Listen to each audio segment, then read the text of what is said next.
Крымчане страдают, графики не работают, совещания сокращаются. Вчера глава российской администрации Крыма Сергей Аксенов отменил в честь Рождества вечернее совещание штаба чрезвычайной ситуации. Утреннее совещание провел в своем кабинете. Но Аксенов говорит, что надо работать качественно, потому что ситуация, которая сложилась в Крыму, может войти в учебники.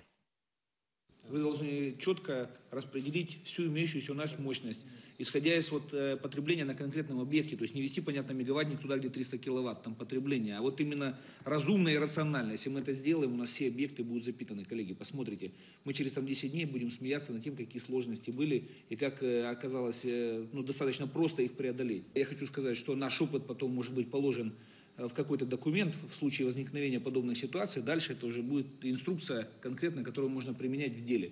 Понимаете? Поэтому мы тоже должны это помнить. Остались без света и воды жители села Золотое Поле в Кировском районе полуострова.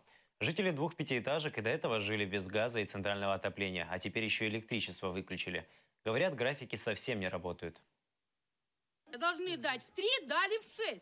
Воду вообще не Понимаете? дают. Да. Воду вообще не дают. Ни холодную, ни горячую. Практически холод, реальный. Я замеряю, градусники у всех же есть дома, да? На кухне у меня 10 градусов, в комнате у меня 12 градусов.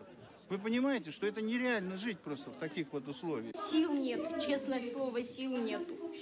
Я понимаю, что у людей, может, и другие проблемы еще серьезнее, чем, слава богу, и кушать есть, и дом есть как-то, как-то же решается это все. Моя задача сейчас привести это в соответствие, получить эти ДГУ, или где-то будем изымать из резервов, нет, а вы сами понимаете, менее такие напряженные участки перекидывать, конечно, населению, потому что задача поставлена, прерогатива обеспечения населения, это номер 1.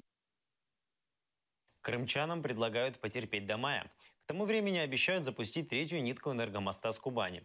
Об этом сообщил глава российской администрации Крыма Сергей Аксенов. Он говорит, что в целом свет есть, отопление тоже. Немножко не совпадают графики отключения электроэнергии.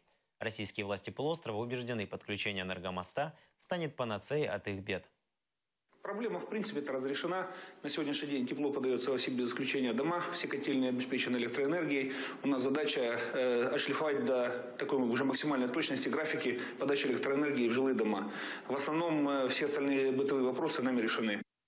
3-я и 4-я нитка энергомоста должна быть закончена к 1 мая. Крым должен быть обеспечен электроэнергией в полном объеме. 3-я ветка, она даст ту дополнительную электроэнергию, те 200-250 мегаватт, которых на сегодняшний момент не хватает. И поэтому я думаю, что запуск 3-й ветки или 3-й нитки энергомоста, он уберет все ограничения, которые на сегодняшний момент существуют с точки зрения лимита электроэнергии.